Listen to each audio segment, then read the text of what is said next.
Hello, and welcome to Boring History for Sleep. Settle in.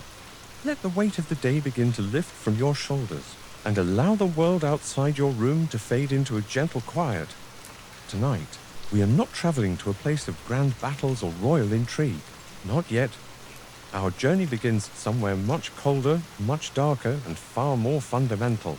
We are going to the Viking Age, but we are leaving behind the legends of thunderous gods and fearless warriors that you might know. Instead, we are seeking the quiet truth that existed beneath the noise, the deep, resonant rhythm of daily life in a world governed not by glory, but by the seasons. We will begin our journey on the coast of Norway, feeling the bone-deep chill of an approaching winter. From there, we will follow the saga of a famed explorer as he sails into the unknown. We will then seek to unravel a fascinating technological mystery that guided these sailors across grey seas. And finally, we will enter the world of a powerful figure who commanded not a sword, but the forces of fate itself. There is no need to follow every word. Simply let the story wash over you, a gentle current to carry you toward rest. Our story begins now, in the unforgiving beauty of the North, and in the struggle to simply endure. Imagine yourself here, not as a Viking of legend, but as a Carl, a free farmer, your life bound to a small plot of land nestled at the edge of a deep, dark fjord. The year is turning. The vibrant greens of summer have long since faded to the muted gold and brown of late autumn. The sun, a pale disk in the grey sky, hangs low over the water, its light thin and weak. There is a new sharpness in the wind that whips down from the mountains, a promise of the long darkness to come. This is the season of preparation, and survival depends entirely on the work your hands do now. Your day begins before the sun. The air in your small turf and timber house is cold enough to see your breath. You pull on a ruffled tunic and leather shoes. The familiar scratch and stiffness a constant companion.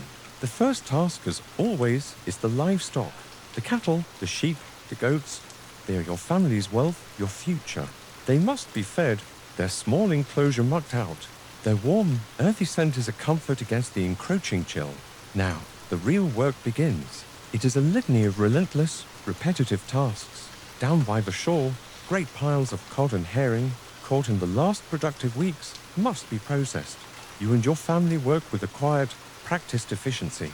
The rhythmic scrape of the gutting knife, the coarse feel of salt being rubbed into pale flesh, the building of the stacks of fish that will be dried on wooden racks. The smell of brine is on your hands, in your clothes, in the air you breathe. It is the smell of survival. Another member of your household spends their day with an axe. The sound echoes across the valley, a steady, percussive beat. Thump, thump, thump. A mountain of firewood is needed. Not just a neat stack, but a formidable wall of split logs, enough to feed the longhouse fire for months on end. Your back aches in sympathy. Every log represents a few precious hours of warmth and light against the oppressive dark of a polar night. You mend nets. Your fingers, calloused and stiff from the cold, work the thick, tarred twine. You check for frays, for weak spots, for any imperfection that could mean failure next season. It is meticulous, mind-numbing work. Your eyes focus on the simple knot, the pull of the thread, over and over and over. This net, this tool is your link to the sea, to sustenance. Its integrity is paramount. As the days shorten, the final preparations are made. The last of the harvest barley, oats, and hardy root vegetables is brought into the storehouse. The livestock are moved from their outdoor pens into their designated space at one end of the longhouse from now until spring. You will share your home with them, and then it comes. The first snow, not a gentle dusting, but a heavy, determined fall that blankets the world in white, muffling all sound. The fjord begins to freeze at its edges. The world shrinks, pulling in on itself until it is little more than the four walls of your home. The door is shut. The winter has begun. Imagine the inside of the longhouse now. It is a single, long room. The floor is packed earth. Down the center runs a long, stone-lined fire pit. There is no chimney, only a hole in the thatched roof above it. A constant, thin stream of smoke rises towards this opening, but much of it lingers, hanging in the air like a perpetual fog. It stings your eyes. It coats the wooden walls and every object in the room with a fine layer of soot. After a time, you cease to notice it. It is simply the air you breathe. The fire is the heart of this world. It provides the only significant light, casting deep, dancing shadows that make the far corners of the room seem to recede into true blackness. It is the source of all warmth, and you huddle near it, turning slowly like a roast to warm one side, then the other. It is where the single, bubbling pot of porridge or stew is cooked, its bland, familiar smell filling the space. Life becomes a study in monotony. You wake in darkness and you go to sleep in darkness. The days are marked not by the sun, but by the rhythm of small indoor chores. You might spend an entire day sharpening tools, the whetstone making a soft, abrasive sound. Or perhaps you're carving a wooden spoon, the knife making small, whispery cuts. Your wife and daughters sit by the fire, their fingers never still, spinning wool into yarn on a drop spindle, or weaving that yarn into cloth on a simple, bright loom. The quiet clack-clack of the loom waits is the winter's gentle clock. The space is crowded. Your family, perhaps an elderly parent, your children, and maybe even a thrall or two, all live in this single room, and at the far end, separated by a low partition, are the animals. They're shifting, they're soft lowing, the smell of them. It is an ever-present part of your domestic world. There is no privacy. Every argument is overheard. Every sigh, every cough echoes in the shared space. The social pressure is immense. A sour mood can poison the air as surely as the smoke. And beneath the surface of this crushing routine is a quiet, gnawing anxiety. You watch the pile of firewood. Is it shrinking too quickly? You take stock of the salted fish, the bags of grain. Will it be enough? A sickness in a child becomes a terrifying prospect. There is no doctor, only folk remedies and the hope that they are strong enough to endure. The greatest fear is a winter that lasts too long, a spring that refuses to come. To pass the time, there are stories. An elder might recount the sagas of heroes and gods, their voice a low drone against the constant whistle of the wind outside. The tales of Odin and Thor, of great voyages and terrible monsters, are not just entertainment. They are a connection to the wider world, a reminder of a life beyond this smoky room. They are a way to make sense of a universe that seems, in this deep winter, to have forgotten you. Slowly, imperceptibly at first, a change occurs. You notice that the sliver of light from the smoke hole lingers for a few moments longer each day. The quality of the coal begins to shift, losing some of its brutal, biting edge. One day, you hear a new sound, the drip, drip, drip of melting snow from the eaves of the roof. It is the most beautiful sound in the world. The long, dark sleep is ending. The struggle is not over, but the promise of the sun, of open water, of a world reborn has returned. You have survived. The life of that farmer, governed by the need for resources like timber and land, was one fundamental reality of the Viking Age. The world was small, confined by the fjord and the seasons. But this same drive, this constant, quiet pressure to find what was scarce at home, also pushed some individuals much further. It pushed them over the horizon into the vast, grey emptiness of the North Atlantic. We now turn to the story of one such man, a man whose name has echoed through the centuries, not for the battles he fought, but for the journey he undertook. His father was a famous exile, a man named Erik the Red, who had settled the great, icy island he called Greenland. This man was his son Leif, who would earn the name Erikson, and his fortune would be found in the lands that lay, for a time, beyond the edge of the known world. Our story of Leif begins not with a map and a grand plan, but with a duty. Around the year 1000, Leif Erikson set sail from the sparse settlement of Brattahlid in Greenland. He was a young man of status, the son of the colony's founder.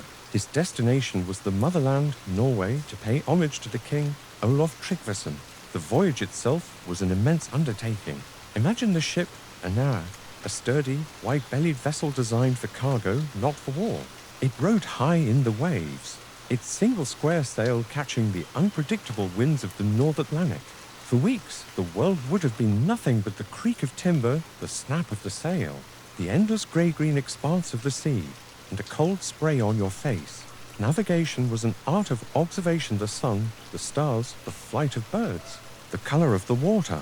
Leif arrived in Norway and presented himself to King Olaf. a zealous Christian convert who was determined to bring his faith to all Norse lands. The king saw in this intelligent son of a prominent leader an opportunity. Leif spent the winter in the king's court, and during that time, he and his crew were baptized. Accepting the new faith, King Olaf then gave him a new mission to return to Greenland and introduce Christianity to the settlers there. It was on this return voyage that fate, or perhaps the winds, intervened. The sagas tell us Leif's ship was beset by storms, driving them far off their intended course. For days, they were lost in a world of fog and churning sea, with no sun or stars to guide them. They were adrift in the unknown. Then, one day, the fog lifted, and the land they saw was not the familiar, jagged coast of Greenland. It was something new, something unexpected. The first land they came upon was a desolate place. It was a landscape of flat, grey rocks and immense glaciers that stretched far inland. There was no grass, no visible life. It was a stark, barren world. Leif, a practical man, decided it was of little use but worthy of a name. He called it Helgeland, the land of flat stones. Today, we believe this was likely Baffin Island. They did not linger. They put back out to sea, sailing south along this unknown coastline. The next land they sighted was a profound contrast. It was flat and heavily wooded, with long, white sand beaches that sloped gently to the sea. For men from Greenland, where timber was so scarce it had to be imported or scavenged as driftwood, this was a sight of immense value, a forest that stretched as far as the eye could see.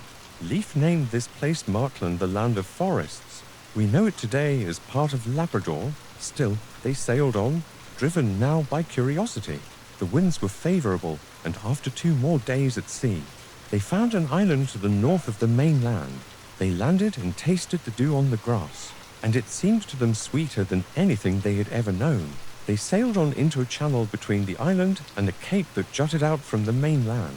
Here, they found a place of astonishing abundance, a river, teeming with salmon larger than any they had ever seen in Greenland or Norway, flowed from a lake into the sea.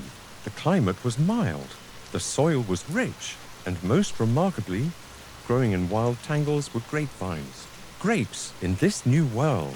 For men accustomed to the harsh subarctic, it must have seemed like a paradise. Leif made a decision. The season was growing late, and this place was too good to abandon without proper exploration.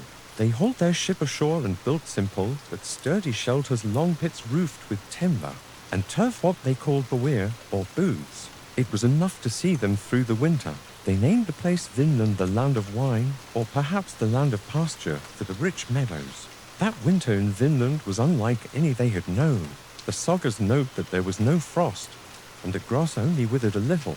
The days and nights were more equal in length than in Greenland. A simple astronomical observation that speaks to the quiet, methodical way they assessed their new environment. They divided their party in 2. Each day, one group would explore the surrounding land while the other maintained the camp. It was during one of these explorations that a man named Tyaker, a German who had been in Leif's family for a long time, went missing. After a frantic search, they found him not in distress, but in a state of great excitement, babbling in his native tongue. He had found them, the grapes. He showed them the vines, and the course of their future work was set. For the rest of their stay, they did 2 things. They felled timber from the great forests of Markland, and they gathered the wild grapes. When spring arrived, their ship was loaded with this precious cargo. The timber would be like gold in Greenland, the grapes a strange and wonderful luxury. As they sailed for home, their journey blessed with this new fortune, Leif's character was revealed once more. He spotted a wreck on a small rocky reef, and rescued the shipwrecked crew. For this act, and for the riches he brought back from his accidental discovery, he was known forever after as Leif Leif the Fortunate. He arrived back in Greenland a hero. He fulfilled his promise to the Norwegian king and, with the help of his mother, who built the first church on the island, began the slow work of converting the population. But the story of Vinland was not over. The tales of this rich, western land sparked the ambitions of others. Leif's brother Thorvald led the next expedition. He used Leif's camp as a base, but his encounters with the native inhabitants, the Skrillinga, were not peaceful. These encounters ended in violence. and Thorvald's life was cut short, his dream of a settlement buried with him in Vinland. Other voyages followed, plagued by infighting, hardship, and uneasy relations with the native population. The Norse settlement in the New World, begun by the good fortune of Leif Erikson, flickered for a few years and then, quietly, went out. The distance was too great, the resources of Greenland too few to support a permanent colony so far from home. Vinland became a story, a saga sung in the smoky longhouses during the long winter nights, a memory of a land of giant salmon, endless forests, and wild grapes, found and lost on the other side of the sea. The saga of Leif Erikson is a story of human skill, fortune, and the sheer audacity to sail into the unknown. Yet, his journey and all the voyages of the Viking Age relied on something more than courage. They relied on a deep, almost intuitive understanding of the natural world. They could read the sun, the stars, the waves. But what happened when the sky turned against them? When a thick, grey blanket of fog or cloud obscured the sun for days on end? Erasing their primary guide, the sagas, those repositories of Norse memory, speak of a tool, a magical stone, that could find the sun even when it was hidden from sight. For centuries, this was thought to be mere fantasy, another piece of poetic legend. Now, we delve into the world of science and archaeology to explore a captivating historical mystery, the search for the real Viking Celestine, the Sunstone. Imagine yourself again on the deck of that Norse ship, the Nav, in the middle of the North Atlantic. The sky above is a uniform, featureless grey. There is no horizon, only a disorienting blend of sea and cloud. The wind is steady, but without a point of reference. You have no way of knowing if you are holding your course. To be lost here is to be condemned to a slow, desperate fate. Yet the sagas contain tantalizing clues. In the saga of King Olaf, the king, wishing to test a man's skill, took a sunstone and held it up, and saw where the sun radiated from the stone. Another tale, the Rowolf's Water, describes a similar scene where a sunstone is used to locate the sun's position on a completely overcast day. For a long time, historians and scholars dismissed these accounts. How could a simple stone perform such a miraculous feat? The answer, it turns out, lies not in magic, but in the fascinating physics of light.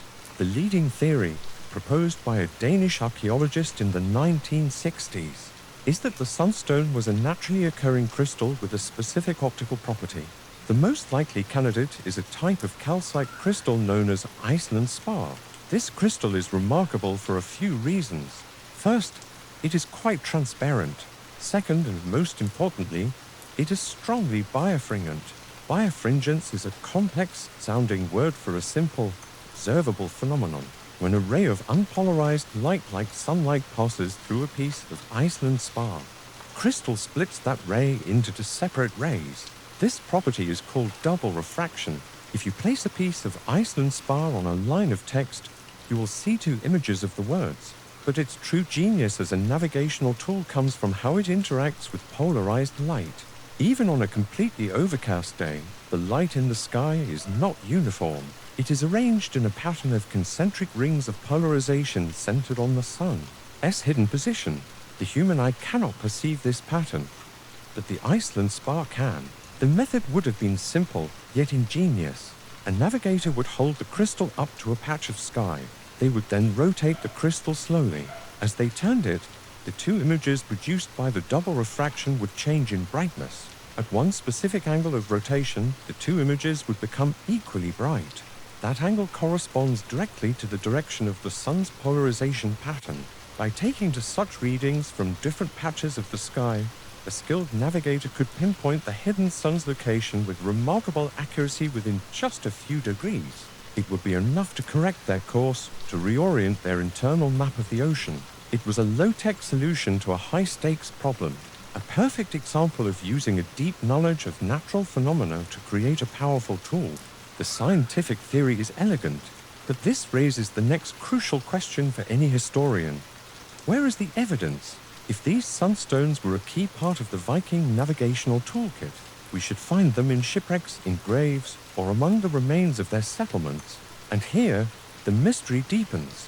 For decades, No such crystal was ever definitively identified in a Viking Age archaeological context. The search seemed fruitless, lending weight to the idea that the Sunstone was merely a literary device. Then, in 2002, a discovery was made that changed everything. Archaeologists were excavating a British warship, the Alderney, which sank in the English Channel in 1592, long after the Viking Age. Amongst the navigational tool's compasses, dividers, a sundial, they found a small, cloudy, rhomboid-shaped piece of calcite. It was Iceland spar. At first, its purpose was unclear, but testing revealed that, despite its cloudy appearance from centuries underwater, it could still function as a sunstone, locating the sun with an accuracy of 1 degree. While this ship was not Viking, its discovery proved that such crystals were indeed kept aboard ships, as part of a navigator's equipment, likely as a backup to the magnetic compass, which could be unreliable. It provided a proof of concept.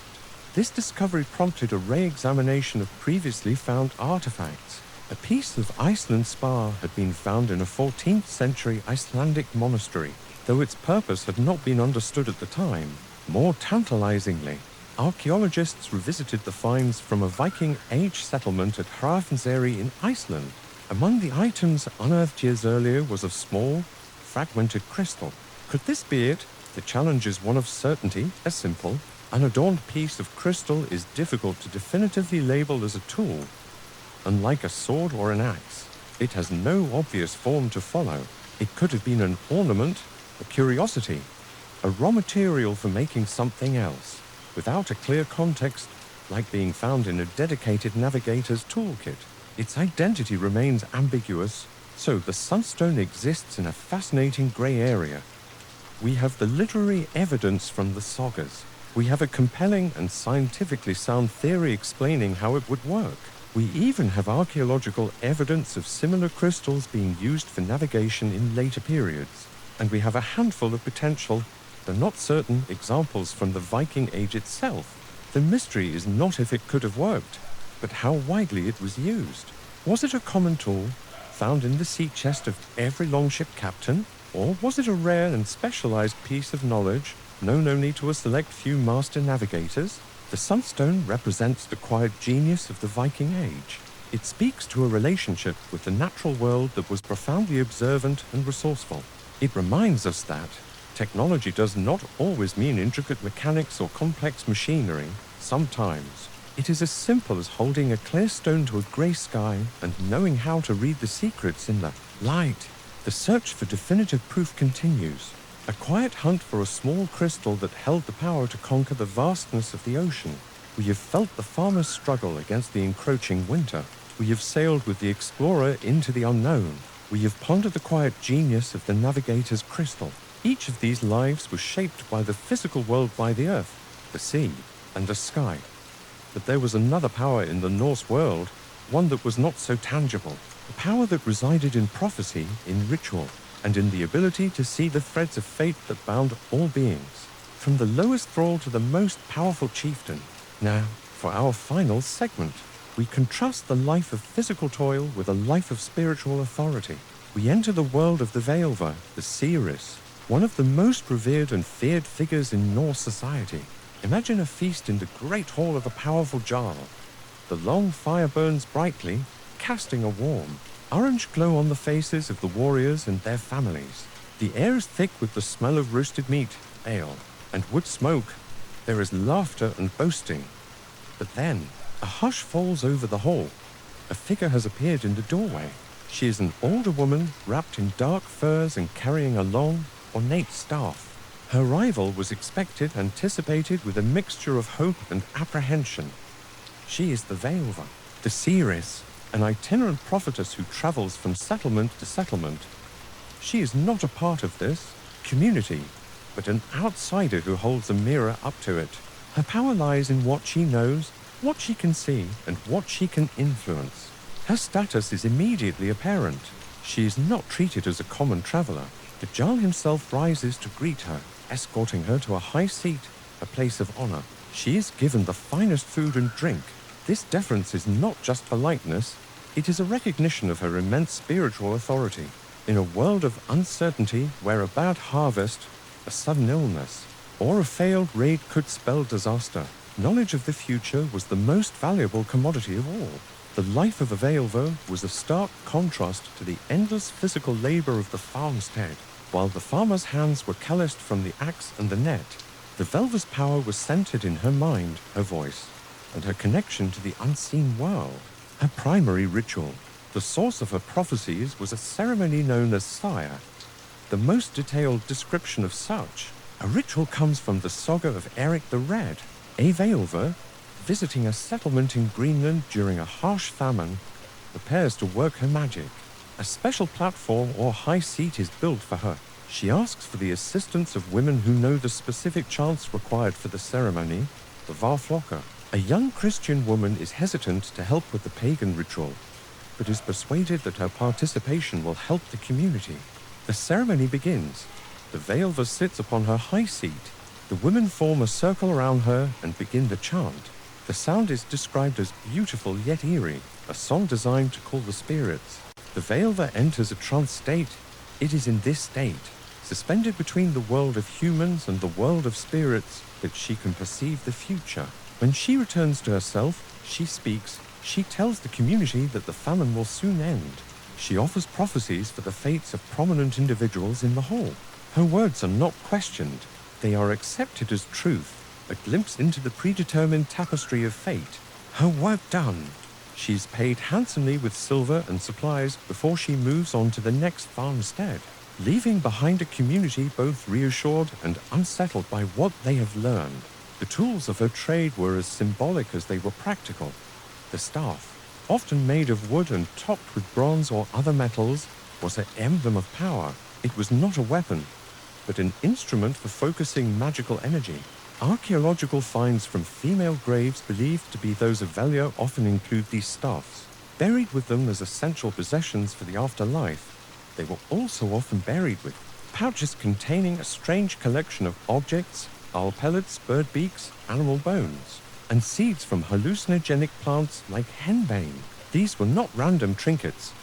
They were ingredients for her rituals, physical links to the animal and spirit worlds that gave her vision. The presence of henbane seeds suggests that altered states of consciousness induced by psychoactive substances may have played a part in achieving the trance-like state necessary for Saga. The Völva's life, while privileged in many ways, was also one of isolation. She existed outside the normal kinship structures that defined Norse society. She was respected and feared in equal measure. To invite a Völva into your home was to invite a powerful, unpredictable force across your threshold. She could bring good fortune, but she could also deliver devastating news. Sagas tell of seeresses who could not only predict but also influence events, weaving spells to aid their allies or bring ruin to their enemies. This contrasts so deeply with the life of our winter-bound farmer. His world was one of physical realities, the weight of an axe, the cold of the snow, the hunger in his belly. The Völva's world was one of unseen forces, the will of the Norns who weave fate, the whispers of spirits, the flow of time itself. While the farmer fought to control his immediate, physical environment, the Völva sought to understand and navigate the much larger, invisible forces that governed all of existence. She offered not a solution to the immediate problem, but a context for it, a sense of meaning within a much grander and often terrifying cosmic plan. Her existence reminds us that survival in the Viking Age was not just about stockpiling food and wood. It was also about finding a way to live with profound uncertainty. The Völva provided a crucial psychological service. She gave a name to the formless anxieties of the future, and in doing so, she gave people a way to face it. And so, our journey through the Viking Age comes to a close. We have walked in the shoes of a farmer, his life a steady rhythm of toil and endurance set against the long, dark winter. We have sailed over the horizon with Leif Erikson, feeling the thrill of discovery and the quiet reality of a dream that could not be sustained. We have peered into the navigator's toolkit, searching for the elegant secret of the Sunstone, and we have stood in awe and fear of the Völva, a woman who commanded the unseen. These were the disparate threads that wove the fabric of the Norse world, a world of immense, hardship and profound ingenuity, of grubby, earthbound reality and soaring, spiritual belief. It was a life of constant struggle, lived on the edge of a cold and unforgiving sea. As you lie there now in the warmth and comfort of your bed, let the echoes of that world fade. The sting of smoke in the longhouse, the endless grey of the ocean, the chill of a winter night. These are just stories now. The struggles of the past have given way to the peace of the present moment. There is no firewood to worry about, no voyage to undertake. There is only the quiet of your room, the gentle rise and fall of your own breath, and the deep, restful sleep that awaits you.